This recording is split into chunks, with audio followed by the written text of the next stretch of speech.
Next हम इसी में पढ़ रहे हैं लॉस ऑफ एनर्जी। तो देखो अभी हमने ये पढ़ा कि एक पे चार्ज क्या था Q1, इस पे क्या था Q2, इसकी कैपेसिटी C1, इसकी C2, इसका पोटेंशियल V1, इसका पोटेंशियल V2। बाद में क्या हो गया था, इस पे चार्ज आया Q1 डैश, तो ये तो C1 ही रहेगा, इसका पोटेंशियल V था। और इस पे चार्ज आया Q2 डैश और इसका भी पोटेंशियल V था। अब देखो यहाँ पे एनर्जी लिखेंगे तो इसकी एनर्जी क्या हुई, हाफ C1 V1 स्क्वायर, और इसकी एनर्जी क्या हुई, हाफ C2 V2 स्क्वायर। तो ये हो गई इनिशियल एनर्जी। क्या हो गई, इनिशियल। और अगर हम यहाँ देखें तो यहाँ एनर्जी आएगी final, half C1 V square half C2 V square. हम पढ़ रहे हैं लॉस। लॉस कब होगा, लॉस होगा जब इनिशियल ज़्यादा हो और फाइनल कम। तो लॉस ऑफ एनर्जी निकालना है, तो लॉस ऑफ एनर्जी निकालने के लिए हम क्या करेंगे, U initial minus U final. U initial कितना है, तो half C1 V1 square half C2 V2 square minus यहाँ V कॉमन आ जाएगा, तो मैं ऐसा लिख दूँ direct, half C1 plus C2 into V square. और हमने V क्या निकाला था, तो कॉमन पोटेंशियल का फॉर्मूला मैं दोबारा लिख देता हूँ, C1 V1 plus C2 V2 upon C1 plus C2। ठीक है, अब इसमें V की वैल्यू ये पुट कर देंगे तो देखो लॉस कितना आएगा, लॉस ऑफ एनर्जी। तो हाफ हाफ हाफ सब में से मैंने बाहर ले लिया, अंदर बचा C1 V1 square C2 V2 square. ठीक है, और V की ये वैल्यू पुट करेंगे तो ये हो जाएगा माइनस, तो ये बनेगा C1 प्लस C2, और V1 की वैल्यू क्या आ जाएगी, V1 की वैल्यू आ जाएगी C1 V1 plus C2 V2 का square upon C1 plus C2 का होल स्क्वायर, ये आ जाएगा। ठीक है, अब देखो एक C1 C2 से एक C1 C2 कट जाएगा, और इसके साथ इसका क्या ले लेंगे, LCM लेंगे, तो LCM आएगा C1 प्लस C2, इसका मल्टीप्लाई करेंगे C1 C2 का, तो पहले C1 का कर लो, C1 square B1 square C1 C2 V2 square, फिर C2 का करोगे तो C1 C2 V1 स्क्वायर, और ये आ जाएगा C2 स्क्वायर V2 स्क्वायर। ये समझ में आ गया, और इसको कर देंगे ओपन।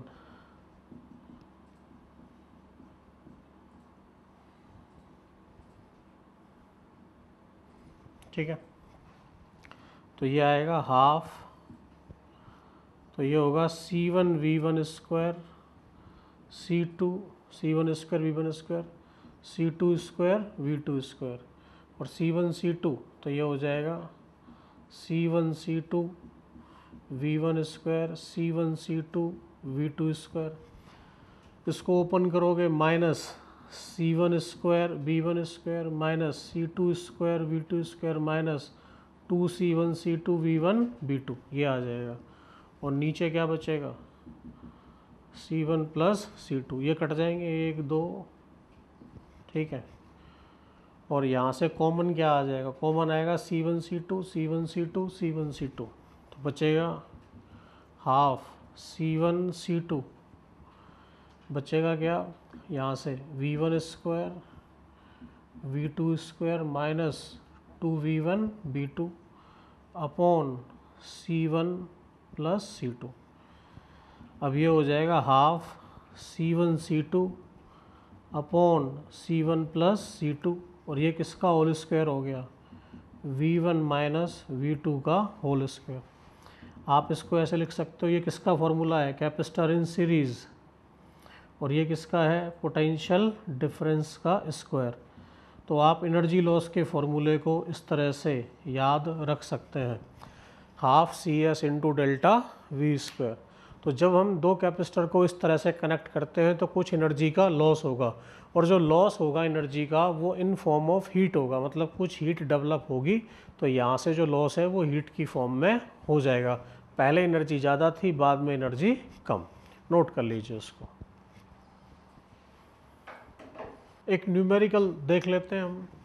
मान लो हमारे पास दो कैपेसिटर हैं जो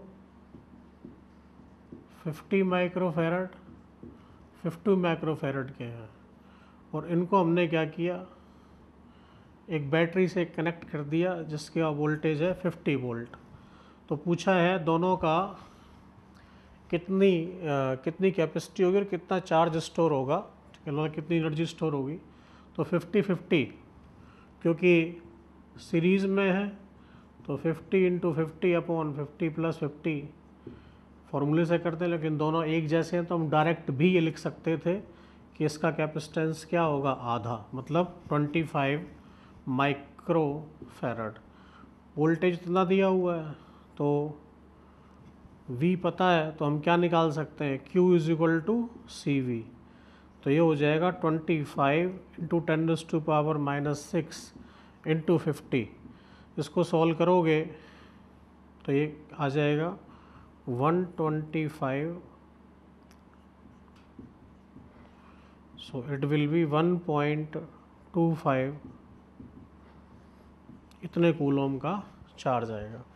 यही चार्ज इस पे आएगा और यही चार्ज इस पे आएगा। अब हमें हर एक पे चार्ज पता है तो हम इसका पोटेंशियल ड्रॉप निकाल सकते हैं, क्योंकि 50 वोल्ट है, 50-50 की दो कैपेसिटर हैं तो पोटेंशियल आधा आधा आ जाएगा, 25 वोल्ट 25 वोल्ट। ठीक है, तो एनर्जी भी इजीली निकाल सकते हो। तो एनर्जी पहले की मान लो दोनों की बराबर ही आएगी, तो बराबर आएगी तो क्या आ जाएगी, हाफ सी वी स्क्वायर। तो C की वैल्यू तो हाफ इंटू 50, V की वैल्यू डायरेक्ट कितनी, 50 का स्क्वायर। सॉल्व कर सकते हो तो इजीली आप यहाँ से आंसर निकाल लेंगे। ठीक है, अगर वो ये कहता कि इन दोनों को पैरेलल में कनेक्ट करके निकालो तो पैरेलल में ऐसे हो जाता, ये 50 ये 50 और फिर इसके अक्रॉस बैटरी भी कितने की, 50 वोल्ट की। तो फिर जुड़ जाते हैं ये दोनों, 50-50 क्या हो जाता है 100। और नहीं तो डायरेक्ट सॉल्व कर सकते हो आप, हाफ सी वी स्क्वायर से सॉल्व नहीं होगा अब ये। ठीक है, सॉरी, हाँ हो जाएगा। यहाँ पे क्या होगा, यहाँ पे हमें पोटेंशियल देखना पड़ेगा, यहाँ देखने की ज़रूरत नहीं, डायरेक्ट सॉल्व हो जाएगा। ठीक है, तो इसके अक्रॉस एनर्जी क्या होगी, इसके अक्रॉस एनर्जी क्या होगी, वो आप इजीली पता कर सकते हो। ठीक है, तो इस तरह से आप क्वेश्चन सॉल्व कर सकते हो। नेक्स्ट हम देख रहे हैं dielectric and their polarisation. Dielectric सबसे पहले पढ़ते हैं, डाइलेक्ट्रिक होता क्या है। Dielectric is a substance, it is a substance which do not allow flow of charge but it allow to exert force। ठीक है, जो चार्ज को फ्लो तो नहीं करने देगा लेकिन वो फोर्स लगा सकता है, फोर्स लगाएगा थ्रू, सो हम कह देंगे it is essentially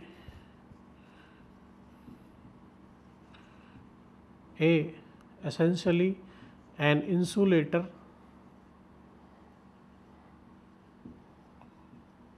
which can be polarized। वो क्या हो सकता है, पोलराइज हो सकता है। एक ऐसा insulator which can be polarised. ठीक है, कैसे, देखो अगर मान लो हमारे पास कोई कंडक्टर है और हमने उसको एक्सटर्नल फील्ड में रख दिया, ये इलेक्ट्रिक फील्ड लाइंस हमने ड्रॉ कर दी। ठीक है, तो होगा क्या, इसके अंदर जो इलेक्ट्रॉन होंगे, ध्यान रखना ये कंडक्टर है, तो कंडक्टर के अंदर क्या होंगे, इलेक्ट्रॉन।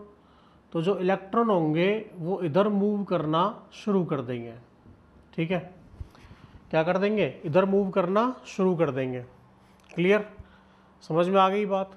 तो कंडक्टर में तो ये हो जाएगा, फ्लो हो रहा है इलेक्ट्रॉन्स का। लेकिन अगर हम इसी की जगह एक डाइलेक्ट्रिक लेते तो डाइलेक्ट्रिक में क्या होता, चार्ज मूव नहीं करते, इलेक्ट्रॉन जैसे यहाँ मूव कर रहे हैं यहाँ मूव नहीं करते, यहाँ पे क्या होता, एक डाइपोल मूवमेंट जनरेट हो जाता इस तरह से, और वो डाइपोल का जो फील्ड लगता, ठीक है, उसकी वजह से एक इलेक्ट्रिक फील्ड इंड्यूस होता। तो ये है डाइलेक्ट्रिक और ये है कंडक्टर। तो आपको समझ आ गया, डाइलेक्ट्रिक में चार्ज का फ्लो नहीं होगा, ठीक है। और ज़्यादा एक्सप्लेन हम यहाँ पे कर देते हैं क्या चल रहा है इसके अंदर। तो डाइलेक्ट्रिक जो है वो दो तरीके के होंगे, तो यहाँ लिख देते हैं, it is of two types. कौन कौन सा, एक होगा पोलर और दूसरा होगा नॉन पोलर, ठीक है। अब ये पोलर और नॉन पोलर कैसे है, तो देखो हमने डाइपोल मूवमेंट पढ़ा था। डाइपोल मूवमेंट क्या होता था, P, कि कोई भी एक चार्ज और उनके बीच के डिस्टेंस का मल्टीप्लाई अगर हम कर दें तो वो होता डाइपोल मूवमेंट। जिसका डाइपोल मूवमेंट होगा वो होगा पोलर, और जिसका नहीं होगा मतलब जीरो होगा वो होगा नॉन पोलर। तो हम एक एक करके डिस्कस कर लेते हैं। तो पहला हम पढ़ रहे हैं पोलर डाइलेक्ट्रिक। पोलर डाइलेक्ट्रिक में क्या होगा, देखो इस तरह का अरेंजमेंट होगा, और जो हर एक मॉलिक्यूल है उसका कुछ ना कुछ डाइपोल मोमेंट होगा, बस उसकी डायरेक्शन जो है वो अलग अलग रहेगी, ठीक है। तो यहाँ पे क्या है, हर एक का इंडिविजुअल डाइपोल मूवमेंट कैसा है, नॉन जीरो। लेकिन सब रैंडमली इस तरह डिस्ट्रीब्यूट होते हैं कि नेट डाइपोल मूवमेंट अभी भी इसका क्या रहेगा, जीरो। तो नेट डाइपोल मूवमेंट वो तो रहेगा जीरो। तो ये तो हो गया पोलर। इसी तरह एक होगा नॉन पोलर। नॉन पोलर में क्या होगा, ना तो इंडिविजुअल होगा और ना ही नेट होगा। कैसे, देखो अगर मान लो प्लस और माइनस एक ही साथ कोइंसाइड कर जाए तो डिस्टेंस क्या हो गई, जीरो, और डिस्टेंस जीरो तो डाइपोल मूवमेंट देखो क्या होगा, जीरो। तो यहाँ पे क्या है, इंडिविजुअल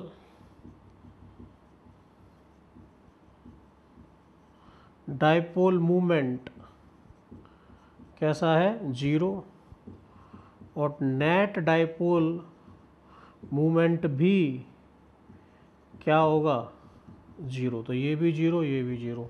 यहाँ नॉन जीरो है इसीलिए ये पोलर है, यहाँ पे ये भी जीरो है इसीलिए कैसा है, नॉन पोलर। ये पोलराइज अभी नहीं है। लेकिन अगर हम इसको या इसको इलेक्ट्रिक फील्ड में प्लेस करेंगे तो इलेक्ट्रिक फील्ड की वजह से इस पे लगेगा फोर्स, ठीक है। तो पहले यहाँ तक नोट कर लो, एक एक डेफिनेशन दोबारा देख लो, रिवाइज करके देख लो, और फिर मैं इसको आगे बताऊँगा।